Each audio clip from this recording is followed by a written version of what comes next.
Good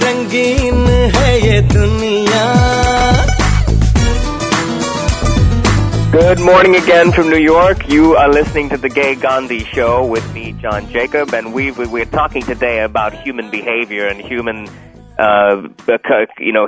living a life that is true to you, living a life that is honest, and living a life that helps and focuses on others. But we talked in the last segment about the ego and what that means in terms to be self-aware, and in our second segment now, we're going to talk about human choices and what that means. And my guest here is Sylvie Hachet.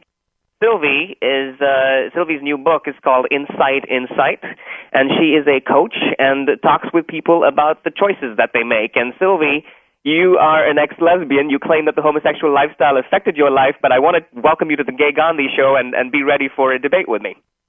Thank you. It's great to be here. Sylvie, why did you choose to become a lesbian? Actually, I don't believe I did choose. I believe I discovered that I was gay. So you say that you are gay? I say I was gay. How did that change? Because I learned a truth that altered my way of thinking. And what was that? Well, I guess we're going to dive right into this. Absolutely. Okay. Well, first of all, when I was living a gay lifestyle, my life was plagued with bad luck. At least that's what I thought it was. And the more I lost, the more I questioned why things were going wrong in my life, until a Christian family came up to me and rescued me from my attempt at moving into my car after I'd lost absolutely everything. And that's when I just witnessed their life and started asking them questions. Sylvie, when you talk about losing things in your life, when you talk about losing material things in your life, how is this affected by a gay lifestyle? Because first of all, I do not like that word lifestyle, because I think when you're gay, you're gay. But being gay does not affect your life choices. Being gay does not make you lose things. These are just things that are circumstances in your life. Why is it the gay community's fault that happens?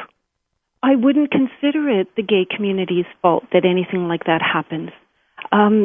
John, I fully understand your question. I understand where you're coming from. Don't forget, I lived in this lifestyle. I lived this way for 13 years. Sylvie, it's not a lifestyle. When someone chooses to be healthy, are they living a healthy lifestyle? But that is very different, because those are choices about what you eat every day, the exercise that you do every day. Being gay is something that is wired into the brain. It's a human quality. It's like blood. You can't actually take the blood, and change your blood, and so it's a part of you. It's part of who you are. I understand. Is someone who smokes, are they innately a smoker from birth? Again, this is a learned aspect, and smoking is something as well that not only just hurts the body, but it also hurts people around you. The smoking is not something that is wired into you. Being gay is something that is wired into you. It is part of you. It is part of who you are. Okay. So I want to talk a little bit more about the consequences that you talk about. When you say that being gay brought you unhappy consequences, I want to talk a little bit more about what happened in your life, Sylvie. Okay.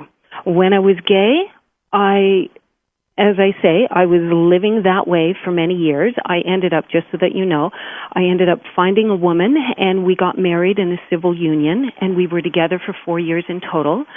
But even during our relationship, things were going on behind the scenes that were affecting our relationship. Things such as instability with jobs, unhealth, or lack of health, rather, just stress, anxiety within the relationship itself, caused by external forces. Not within our relationship. Our relationship was good, but all these external forces coming against it really harmed it. When you talk about that, doesn't every relationship, straight or gay, go through stressors?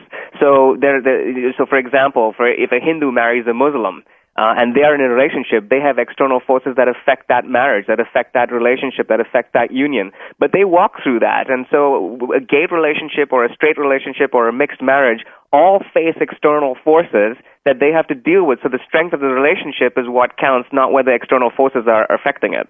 I understand what you're saying. However, if we make right choices in our life, then those external forces are minimalized, and they are also coming at us in a positive respect rather than a negative one.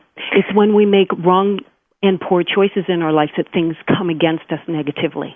But I got to ask you again, Sylvia, and I want to push you on this a little bit. When you make a choice, you make a choice, for example, what job you take. You make a choice as to where you might live. You make a choice as to who you're going to be with. But when you're gay, your brain is wired that way, and I can't say that enough. For example, when we look at people who go through being bullied at school because they are gay, or whether they are discriminated against because they are gay, who would choose that? I mean, the choice, it's a tough life. It's not an easy life. And so I just want to figure out from you, why would you choose a difficult life? I didn't think I was choosing it. As I say, I believed I had discovered it, and I think a lot of people, a lot of gay people out there, either questioning it for themselves or living in that lifestyle currently, do believe that they have at some point discovered that they are genuinely gay. I realize that there are a lot of difficulties in that lifestyle, and you pose a very valid question. Why would anyone subject themselves to that sort of lifestyle or those potential harms and pain? But what I discovered, John, is that there's something behind. Okay, let me put it this way. When I was living a gay lifestyle, I discovered I was breaking a law, not a government-mandated law, but we are all governed by three types of laws: societal laws, which are man-made, natural laws, such as the law of gravity, and divine laws, which affect the quality of our life. And what I discovered was that by living a non-straight lifestyle, I was essentially breaking divine law. What that happened, or what that resulted in, was that my life was affected mentally, emotionally, physically, relationally, and financially. Divine law, Sylvie. Divine law. You say divine law is rooted. I assume you're rooting this in the Christian Bible. Not necessarily. No. What is divine law rooted for you? You can look in a dictionary and see the definition for divine law, and it is not rooted in.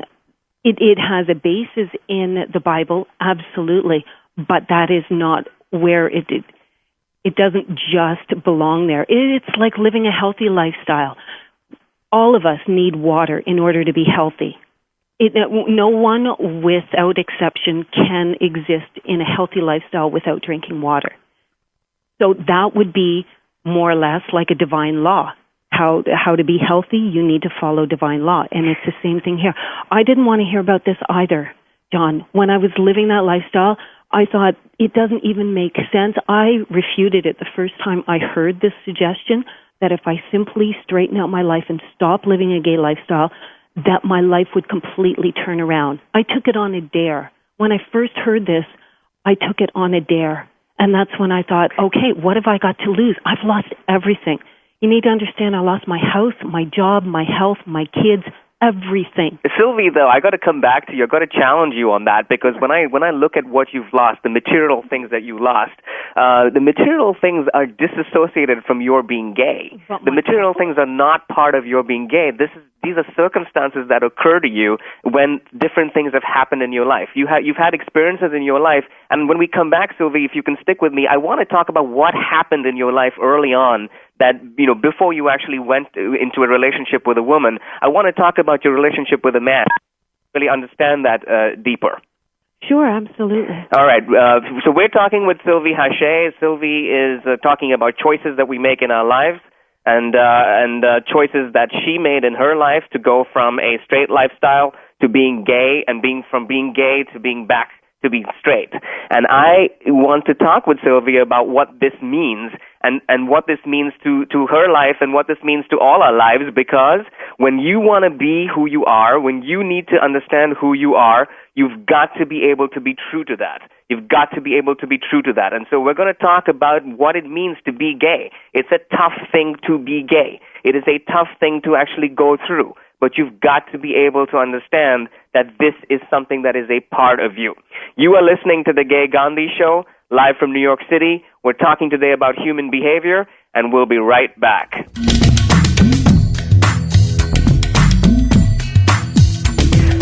Good morning again from New York. You are listening to The Gay Ghandi Show with me, John Jacob, and we're talking today about human behavior and the choices that are made in life, some of which are choices and some of which are part of us, but humanity is what we're talking about. And we've been talking with Sylvie Hache, and Sylvie is an ex-lesbian who says that the homosexual life that she led was a tough one, and it was something that brought her really bad consequences. And Sylvie is the author of Insight, Was I Born Like This? And her website is www.sylviehache.com, and you can go to the website to see who Sylvie is and what her book is about. And Sylvie, thank you very much for staying with me. I appreciate it. My pleasure. Sylvie, I want to understand a little bit about your life before you actually went to the gay community. What was your life like in a marriage? In my common law marriage? Yes, in your marriage, and in your initial marriage, in your marriage to a man. Okay. For 8 years that we were together, it was fine. And then he violently assaulted me unexpectedly, and that caused us to separate. So I then became afraid of men. And this is the moment at which, when you became afraid of men, is when you actually sought solace in the hands of a woman? I did, yes. I actually accidentally walked into a gay nightclub and not realizing it was a lesbian nightclub. But from that instant onward, I was intrigued and drawn into that lifestyle, and I just started diving into it and finding a group of gay women and befriending them, and they helped me to, what I believe, discovered that I was gay and helped me feel comfortable with that aspect of my life. Sylvie, you're talking very much about somebody's coming out process, so someone who's getting comfortable with who they are. Yes. Don't you think you got comfortable with who you are as a human being? Absolutely. And what happened in terms of, everyone obviously has sexual relationships as well in part of, when we are with our mates. Did you feel more fulfilled when you were with a woman versus when you were with a man? The answer to that would be when I was with my husband and then later with my wife. I loved them within that relationship, so it wasn't more fulfilled in one relationship than the other. No. Sylvie, wouldn't this on the scale, when we look at sexuality, when we look at human sexuality, doesn't this actually place you in the bisexual category? No. You do not see yourself as bisexual? No. But you are with a man now? I am straight, but I am not in a relationship with a man right now, no. One of the things I wanted to ask you, because I think about this a lot, when I look at children, particularly and teenagers who are growing up and struggling with their sexuality, trying to figure out who they are, when we look at people in different places to say, the gay can be prayed away, or the gay is a choice, or the gay being gay is a lifestyle, isn't that really being unfair to these children who are growing up, so because they then have no foundation on which to decide and to figure out what their true sexuality is? Great question. I'd like to answer that by saying I do believe that there are some that are born with gay tendencies. Absolutely. And I don't refute that at all. But I also believe some are born with alcoholic tendencies, either from alcoholic parents or just simply through influences that they're surrounded by. Sylvie, one is external and one isn't. Well, I understand, but still the desire and the tendency and the influence and the inheritance can all be internal. And there are some children that are inherently prone to alcoholism, for sure. I find it very hard that you compare alcoholism with being gay. A gay is who you are. An alcoholic is not who you are. I understand what you're saying. I do. But what I'm trying to present to you is the best way to explain it, to give an analogy that most people can understand today, is that 30 or 40 years ago, when people started talking about calories and about a healthy lifestyle, for instance, calories, proteins, carbs, they knew nothing about it 40 years ago. I know, because I was part of that generation.